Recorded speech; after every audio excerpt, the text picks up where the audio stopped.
আইবুড়ো ভাত পর্ব তো শুরু হয়ে গিয়েছে। প্রথম ব্লগটা তো তোমাদের সাথে শেয়ার করেছিলাম। আজ ছিল দ্বিতীয় আইবুড়ো ভাত আমার দিদির বাড়িতে।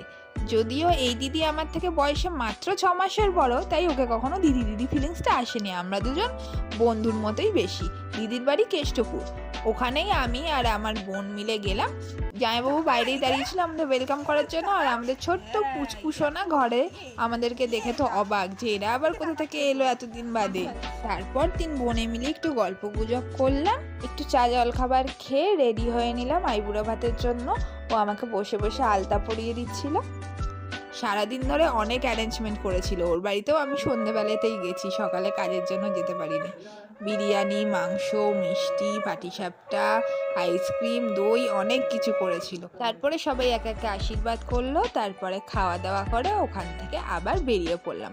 আমাদের পুচকুকে টাটা করে চলে এলাম বাড়িতে।